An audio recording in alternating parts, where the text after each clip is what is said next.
السلام علیکم ورحمۃ اللہ وبرکاتہ۔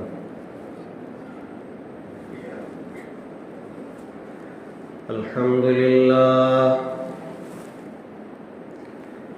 نحمده ونستعینه ونستغفره ونؤمن به ونتوکل علیہ ونعوذ باللہ من شرور انفسنا ومن سیئات اعمالنا ونعوذ باللہ من شرور انفسنا ومن سیئات اعمالنا من يهده الله فلا مضل له ومن يضلله فلا هادي له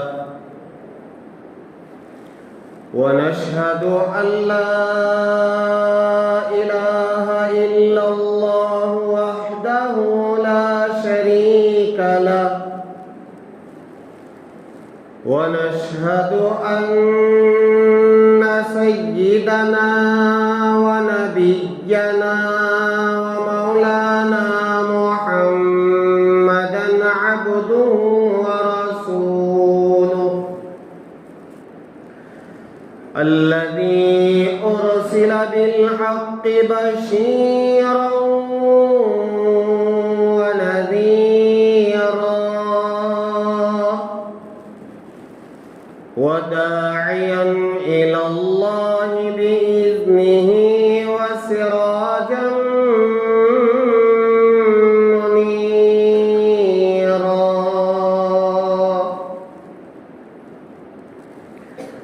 أما بعد فقد قال الله تبارك وتعالى في القرآن المجيد أعوذ بالله من الشيطان الرجيم بسم الله الرحمن الرحيم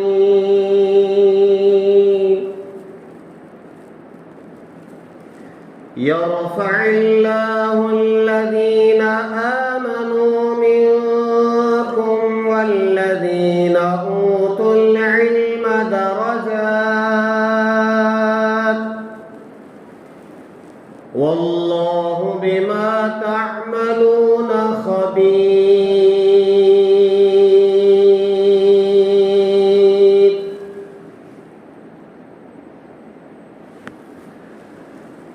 آمنت بالله صدق الله العظيم وصدق رسوله النبي الكريم ونحن على ذلك لمن الشاهدين والشاكرين والحمد للہ رب العالمین۔ بزرگان محترم،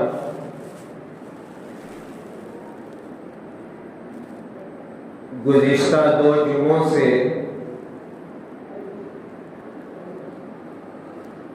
میں نے یہ سمجھانے کی کوشش کی کہ علم دین حاصل کرنا کتنا ضروری ہے۔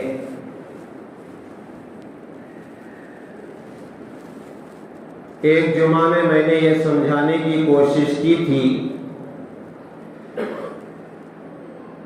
صحیح عبادت کے لیے علم دین کا حاصل کرنا ضروری ہے۔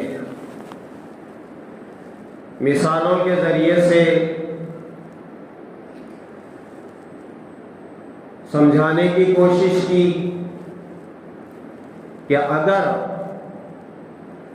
بغیر سیکھے عبادت کریں گے تو اس میں کیا کیا غلطیاں ہو سکتی ہیں۔ اسی طریقے سے گزشتہ جمعہ یہ عرض کیا تھا اور یہ کوشش کی تھی سمجھانے کی کہ اپنے آپ کو دوزخ سے بچانے کے لیے جس چیز کی ضرورت ہے وہ ہے علم دین حاصل کرنا۔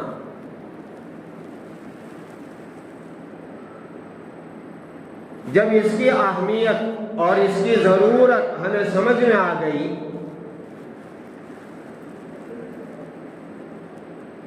تو اب یہ ہم معلوم کرنا گویا ضروری سمجھتے ہیں کہ جب بندہ علم دین حاصل کرتا ہے اپنی عبادت صحیح کرنے کے لیے اور اپنے آپ کو جہنم کی آگ سے بچانے کے لیے،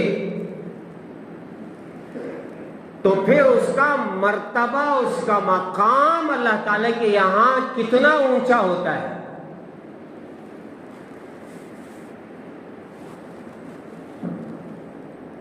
اس لیے کہ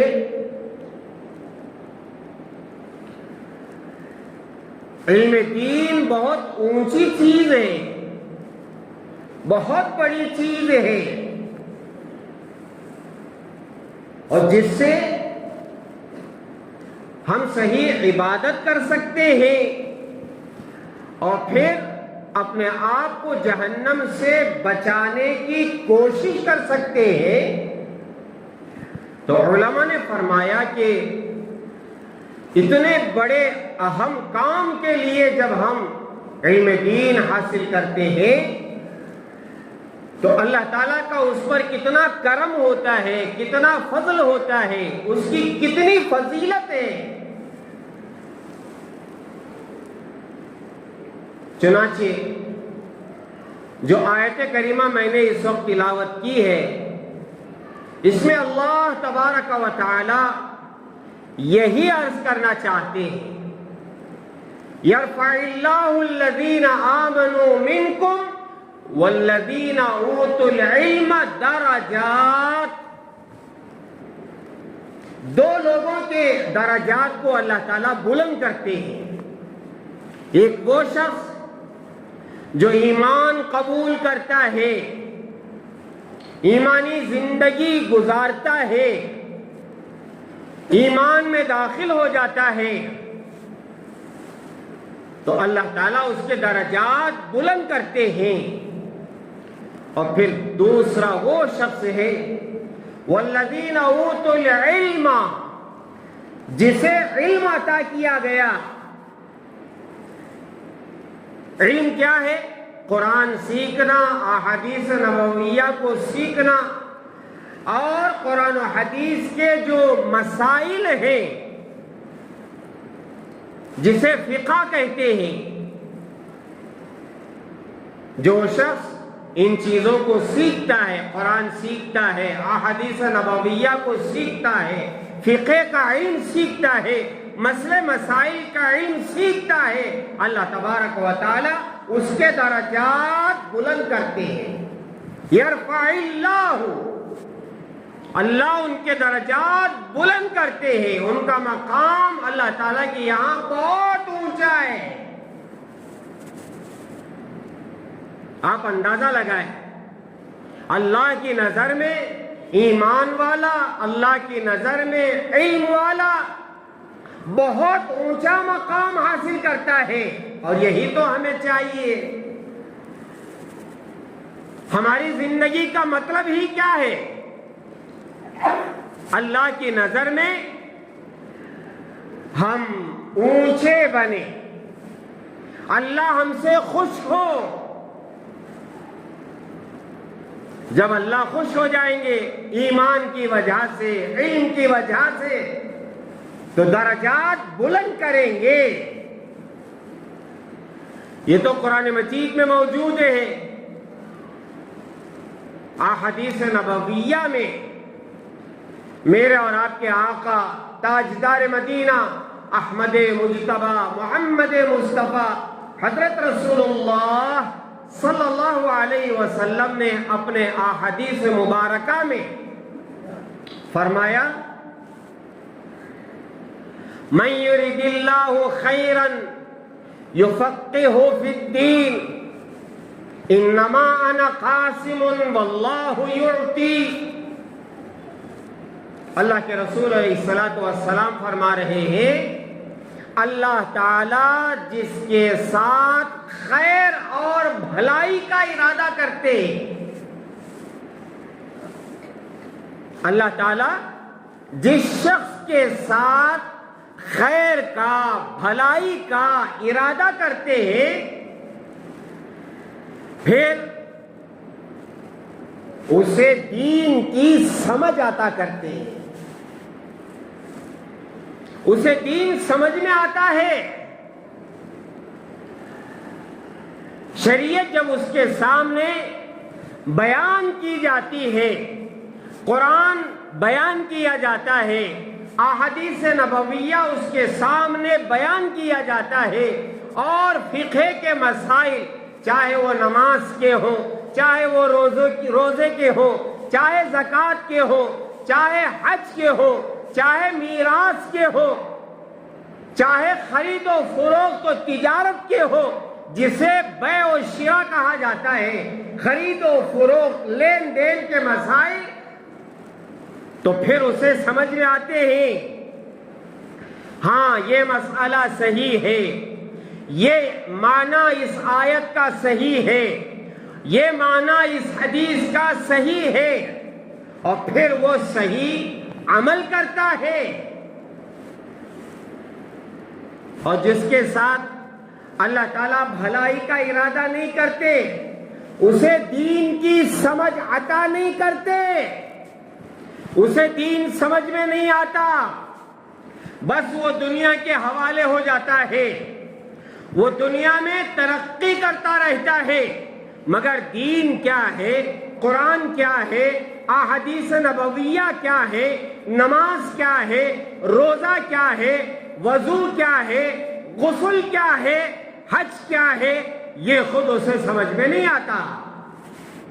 ہاں، اور جب ان کے سامنے قرآن کی آیتیں بیان کی جاتی ہے ان کو سمجھ میں نہیں آتا قرآن میں اس طرح کیوں بیان کیا گیا ہے، احادیث نبویہ میں اس طرح کیوں بیان کیا گیا ہے، شریعت کا مسئلہ یہ کیوں ایسا ہے، ایسا ہونا چاہیے. پھر وہ شخص بجائے اسے قبول کرنے کے اس میں رکھنا ڈالنا شروع کر دیتا ہے، اعتراضات کرنا شروع کر دیتا ہے. شریعت کا مسئلہ ایسا نہیں ہونا چاہیے تھا، ایسا ہونا چاہیے تھا، گویا اس پر وہی نازل ہونا چاہیے تھا اس کے عقل کے مطابق. بات سمجھ میں آ رہی ہے؟ جن کے ساتھ اللہ تعالیٰ خیر کا ارادہ نہیں کرتے، پھر آپ سمجھ جائیں وہ لوگ جو شریعت پر اعتراض کرتے ہیں اللہ تعالیٰ ان کے ساتھ خیر کا ارادہ نہیں کیے ہیں، بھلائی کا ارادہ نہیں کیے ہیں. اور بھلائی نہ دین کی نہ دنیا کی، نہ آخرت کی نہ دنیا کی. دنیا میں بھی وہ بھٹکتا پھرے گا، وہ صحیح عمل نہیں کرے گا، بس وہ اعتراض کرتا رہے گا، کرتا رہے گا، کرتا رہے گا، اور پوری زندگی وہ شریعت پر اعتراضات کرتا رہے گا. کبھی پردہ اسے سمجھ میں نہیں آتا، کبھی میراث اسے سمجھ میں نہیں آتی. میراث کیا ہے؟ ایک آدمی کا انتقال ہوتا ہے تو اس کا جو مال ہے اس کے وارثین میں، بچوں میں، بیوی کے درمیان، بہنوں میں، بھائیوں میں، بیٹوں میں، بیٹیوں میں اسے تقسیم کرنا ہے، وہ سمجھ میں نہیں آتا. اللہ تعالیٰ اس کے ساتھ خیر کا ارادہ نہیں کیے ہیں. جب خیر کا ارادہ نہیں کیے ہیں تو اس کا ٹھکانہ اللہ نہ کرے، کبھی نہ کرے، اس کا ٹھکانہ جہنم ہے. آج کے ماحول میں دیکھیں، جو نئی تعلیم کے یا جدید تعلیم کے دل دادا ہے انہیں سمجھ میں نہیں آتا پردہ کیوں فرض کیا گیا ہے، داڑھی کیوں فرض کی گئی ہے؟ نماز کیوں فرض کیا گیا ہے؟ روزہ کیوں فرض کیا گیا ہے؟ بات سمجھ میں نہیں آتی۔ اعتراض پر اعتراض، اعتراض پر اعتراض۔ اسلام میں ایسا کیوں ہے؟ شریعت میں ایسا کیوں ہے؟ ابھی قربانی آ رہی ہے۔ کئی مسلمان ایسے ہیں جدید تعلیم کے دل دادا، وہ یہ کہتے ہیں کہ خواہ جانوروں کو ذبح کیا جاتا ہے، لاکھوں جانور ذبح ہو جاتے ہیں، ان کا خون بہا دیا جاتا ہے، اس سے ہمارا کیا فائدہ ہے؟ اگر کوئی آدمی ایک آدمی کو پیسہ دیتا ہے، وہ پیسہ وہ اپنے کام میں خرچ کر لیتا ہے، تو بجائے پیسہ دینے کے گائے لے کر، بکرا لے کر اسے قربانی کرو، اسے ذبح کرو، اس کا خون بہاؤ۔ لوگوں کو سمجھ میں نہیں آتا، اعتراض کرتے ہیں۔ اب آپ یہ سوچیں گے کیا ایسے بھی لوگ ہیں کیا دنیا میں؟ ہاں، بہت ہیں، اور وہ لوگ یہی ہیں جن کے ساتھ اللہ تعالیٰ خیر کا ارادہ نہیں کیے ہیں۔ ان کو دین سمجھ میں نہیں آتا، ان کو شریعت سمجھ میں نہیں آتی، ان کو قربانی سمجھ میں نہیں آتی، ان کو داڑھی رکھنا سمجھ میں نہیں آتا، ان کو میراث کے مسائل سمجھ میں نہیں آتے۔ من یرد اللہ خیرا یفقہہ فی الدین، جس کے ساتھ اللہ تعالیٰ خیر کا ارادہ کرتے ہیں اسے دین کی سمجھ عطا کرتے ہیں۔ حضرات علماء نے اس حدیث کو بیان کرنے کے بعد ان لوگوں کے خدمت میں مبارکبادی پیش کی ہے جو علم حاصل کرنے کے لیے تڑپتے ہیں، علم حاصل کرنے کے لیے اپنا گھر بار چھوڑتے ہیں۔ وہ طلبہ جو مدارس میں رہ کر کے علم دین حاصل کر رہے ہیں، انہوں نے اپنا گاؤں چھوڑا، اپنا گھر بار چھوڑا، اپنے ماں باپ چھوڑے، اپنے بھائی بہن چھوڑے، گھر کا آرام چھوڑا، گھر کا کھانا پینا چھوڑا، محلے کا رہن سہن چھوڑا، اور پھر ایک مدرسے میں جا کر کے، ایک دارالعلوم میں جا کر کے، ایک جامعہ میں جا کر کے وہاں انہوں نے ایڈمیشن لے کر، داخلہ لے کر ان کے سپرد کر دیا۔ فرماتے ہیں یہ طلبہ، یہ اسٹوڈنٹ وہ ہیں جن کے ساتھ اللہ تعالیٰ نے خیر کا ارادہ کیا ہے۔ ہاں، جو مدارس میں پڑھنے والے، ایک تو وہ ہے جو 24 گھنٹے مدرسے میں رہ کر کے وہاں کا کھانا، وہاں کا سونا اور آرام جیسے ہوگا ویسا کھائیں گے، وہاں سوئیں گے، اور پھر وہاں کے قوانین، وہاں کے رولز وہ قبول کریں گے، اور پھر علم دین حاصل کریں گے جسے قال اللہ قال رسول کہا جاتا ہے۔ جہاں قرآن کا علم پڑھایا جاتا ہے، جہاں احادیث نبویہ کا علم پڑھایا جاتا ہے، جہاں فقہ کا علم پڑھایا جاتا ہے، قرآن کا ترجمہ، قرآن کی تفسیر، احادیث نبویہ اور احادیث نبویہ کی تفسیر، اور پھر مسئلے مسائل جسے میں بار بار کہہ رہا ہوں کہ فقہ کا علم، یہ بچے اپنی جوانی، اپنا بچپن ان مدارس میں لگاتے ہیں، اور انہیں سمجھ میں آتا ہے اللہ نے قرآن میں یہ فرمایا، اللہ کے رسول نے حدیث میں یہ فرمایا، اور قرآن اور حدیث کو رکھ کر کے فقہ کے یہ مسائل ہیں، نماز کے، روزے کے، حج کے، زکوٰۃ کے، لین دین کے۔ یہ کون طلبہ ہے؟ جن کے ساتھ اللہ تعالیٰ نے خیر کا ارادہ فرمایا، بھلائی کا. اسی لیے ان کی بھلائی اور ان کا خیر ہمیں واضح معلوم ہوتا ہے، دنیا کی بھلائی بھی اور آخرت کی بھلائی بھی. اسی لیے اللہ کے رسول علیہ الصلوۃ والسلام نے فرمایا، من سلک طریقا یطلب فیہ علما سہل اللہ لہ طریقا الی الجنہ. جو شخص علم دین حاصل کرنے کے لیے نکلتا ہے، جس میں وہ علم حاصل کر رہا ہے، یطلب فیہ علما سہل اللہ طریقا الی الجنہ، اللہ تعالیٰ اس کے لیے جنت کا راستہ آسان کر دیتے ہیں. جنت کا راستہ کیسے آسان کریں گے؟ اسے نماز پڑھنا آسان، ان کو تلاوت کرنا آسان، ان کو روزے رکھنا آسان، ان کو گناہوں سے بچنا آسان، اللہ تعالیٰ کی فرما برداری کرنا انہیں آسان، اور پھر اللہ تعالیٰ کی نافرمانی کرنے سے ڈریں گے، گناہوں سے اپنے آپ کو بچائیں گے. من سلک طریقا یطلب فیہ علما سہل اللہ طریقا الی الجنہ.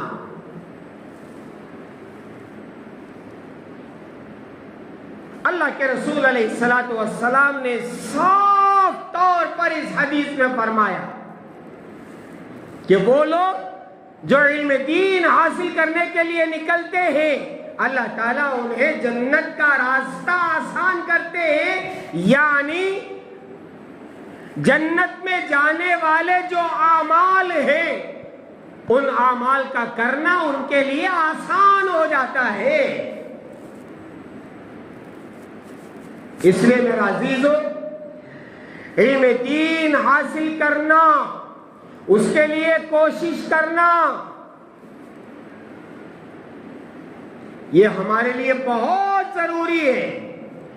علماء نے آگے فرمایا، اگر ہم مدرسے میں جا کر کے مستقل طور پر داخلہ لے کر، ایڈمیشن لے کر اگر علم حاصل نہیں کر سکتے، موقع ایسا نہیں ہے، تو علماء فرماتے ہیں پھر بھی یہ آپشن ہمارے لیے آج بھی باقی ہے.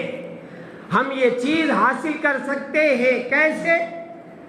کوئی وقت اپنا 1 گھنٹہ 2 گھنٹے، کبھی صبح میں کبھی شام میں، آپ کسی عالم دین کے پاس بیٹھ کر کے قرآن سیکھیں، مسئلے مسائل سیکھیں. علماء نے یہاں تک فرمایا، اگر ہم کسی کے پاس جا کر کے تھوڑا بہت علم حاصل کرتے ہیں، فرمایا کہ یہ بھی اس میں داخل ہے. ایک حدیث سنو، جو شخص اس حال میں مرے کہ وہ اسلام کو زندہ کرنے کے لیے علم دین سیکھ رہا ہو، علم دین سیکھ رہا ہو، تو اس کی فضیلت بیان کرتے ہوئے اللہ کے رسول علیہ الصلوۃ والسلام نے فرمایا کہ قیامت کے دن اس کے اور نبیوں کے درمیان صرف 1 درجے کا فرق رہ جائے گا.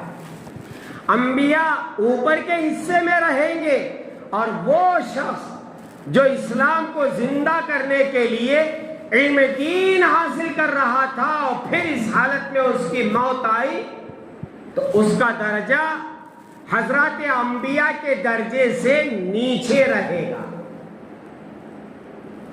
علماء فرماتے ہیں زندگی بھر ہم یہ فضیلت حاصل کر سکتے ہیں. ہم کسی کتاب کا مطالعہ کریں، زندگی بھر علم سیکھتے رہے، کسی عالم دین کے پاس جا کر تھوڑا تھوڑا کر کے علم حاصل کرتے رہے، یا یہ کہ کسی مجلس میں بیٹھ کر کے دین کی باتیں آپ سیکھ رہے ہو، سکھا رہے ہو، دین کے حلقے بیٹھے ہوئے ہیں، قرآن سیکھا جا رہا ہے، قرآن سکھایا جا رہا ہے، سورہ فاتحہ سیکھ رہے ہیں، قرآن کی سورتیں سیکھ رہے ہیں، التحیات سیکھ رہے ہیں، دعائے معصورہ سیکھ رہے ہیں، دعائے قنوت سیکھ رہے ہیں، آپ سیکھتے سکھاتے زندگی بسر کر رہے ہیں، موت تو آنی ہے۔ جب اس حال میں موت آئے گی، حضرات علماء فرماتے ہیں یہ فضیلت وہ آدمی حاصل کر سکتا ہے اور اسے یہ فضیلت حاصل ہوگی کہ آخرت میں جنت میں انبیاء کے درجے سے ایک درجہ نیچے اللہ تعالیٰ اسے رکھیں گے۔ کتنی بڑی فضیلت ہے۔ اسی لیے علماء نے فرمایا کہ دیکھو، کن عالما او متعلما او مستمعا او محبا ولا تكونوا خامسا، ایک روایت میں ہے ولا تكونوا رابعا۔ اللہ کے رسول علیہ الصلوۃ والسلام نے فرمایا دیکھو، یا تو عالم بنو، یہ بڑی فضیلت کی چیز ہے، عالم بننا ایک مکمل کورس ہے،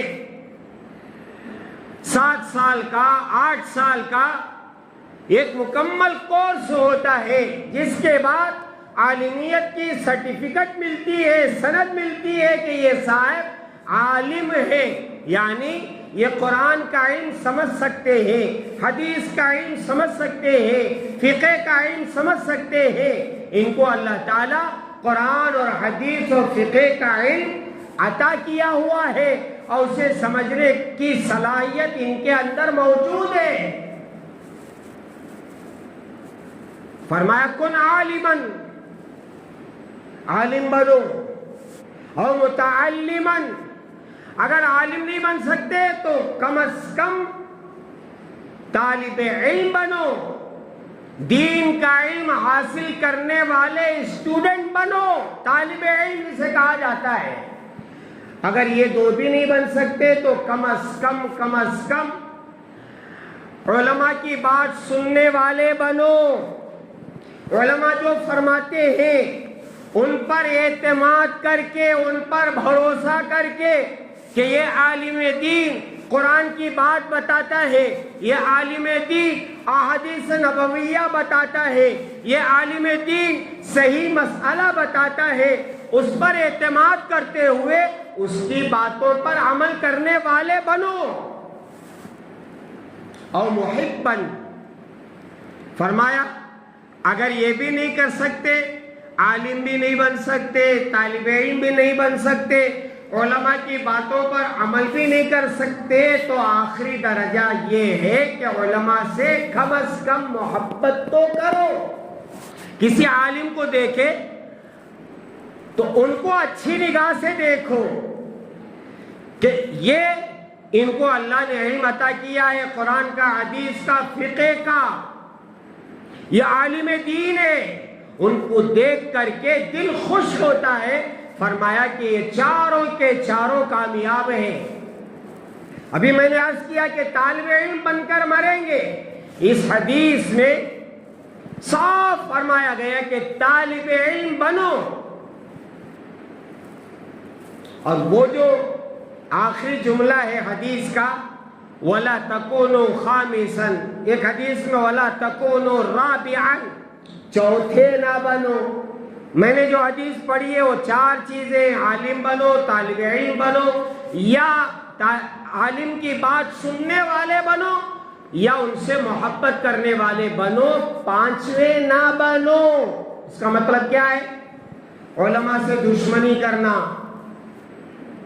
علماء سے جھگڑا کرتے رہنا، علماء کو دیکھ کر کے حسد کرنا، ان کے ساتھ بغض و کینہ، عالم کو دیکھے تو نہیں ہوتا، اچھا ماشاءاللہ فرمایا پانچویں نہ بنو، ان کے ساتھ دشمنی کرنے والے نہ بنو، ان کے ساتھ بغض کرنے والے، کینہ حسد کرنے والے نہ بنو۔ کیا ہوگا؟ فتہلک، ہلاک ہو جاؤ گے، برباد ہو جاؤ گے، نہ دین کے رہو گے، نہ دنیا کے رہو گے، نہ دنیا کے رہو گے، نہ آخرت کے رہو گے۔ ہاں، جو شخص علماء سے بغض رکھتا ہے، کینہ رکھتا ہے، ان سے دشمنی کرتا ہے، میرا عزیزو یاد رکھو، یاد رکھو، اللہ کی نگاہ میں اس کا کوئی مقام نہیں ہے، بلکہ موت سے پہلے وہ اس کی سزا دیکھ لے گا، دیکھ لے گا، دیکھ لے گا۔ ہاں، علماء یہ وارثین انبیاء ہیں، جن کو اللہ تعالی وراثت میں علم عطا فرمایا ہے۔ وہ علم جو اللہ تعالیٰ نے نبیوں کو عطا فرمایا، وہ علم اللہ تعالیٰ ان علماء کو دیا ہے۔ تو پھر ان کے ساتھ محبت کرنا چاہیے، ان کی بات ماننا چاہیے۔ حق تو یہ تھا کہ ہم خود عالم بن جاتے، ہم عالم نہیں بنے۔ تو میرے پیارو، علماء سے بغض نہ رکھیں۔ اس حدیث کو میں نے یہاں اس لیے عرض کیا کہ اس میں یہ موجود ہے کہ ہم طالب علم بن کر کے رہے، جو یہاں بتایا گیا، جو اس حال میں مرے گا، اسلام کو زندہ کرنے کے لیے وہ دین حاصل کر رہا ہو، تو اس کا مقام انبیاء کے مقام کے ایک درجے نیچے رہے گا، بس اس کا مقام آگے حضرات انبیاء کا مقام۔ تو آپ اندازہ لگائیں، اگر ہم دین کا علم حاصل کر رہے ہیں، طالب علم بن کر کے کوئی کتاب پڑھ رہے ہیں، کوئی حدیث سیکھ رہے ہیں، کوئی سورہ سیکھ رہے ہیں، تو انشاءاللہ علماء فرماتے ہیں اس حدیث کے مصداق ہم بنیں گے، ہم طالب علم بن کر کے زندگی گزاریں گے، تو پھر یہ درجہ ہمیں حاصل ہوگا۔ اس لیے میرا عزیزو، قرآن پاک کا علم، دین کا علم ہمیں حاصل کرنا ضروری، اس لیے کہ یہ فضائل جو میں اس وقت عرض کر رہا ہوں، اللہ تعالیٰ ان کے درجات بلند کریں گے، اللہ تعالیٰ جنت کا راستہ آسان کریں گے، اللہ تعالیٰ انبیاء کے درجے کے نیچے ایک درجہ نیچے رکھیں گے جنت میں۔ اتنا بڑا مقام ہے اس شخص کا جو دین کا علم حاصل کرتا ہے۔ علماء نے فرمایا جیسے ہمیں علم حاصل کرنا ضروری ہے، ایسے ہی آگے فرمایا اس آیت میں اللہ تبارک و تعالی نے صاف طور پر فرمایا یا ایھا الذین آمنوا قوا انفسکم واہلیکم نارا، اپنے آپ کو بھی جہنم سے بچاؤ اور اپنے اہل و عیال کو بھی جہنم سے بچاؤ۔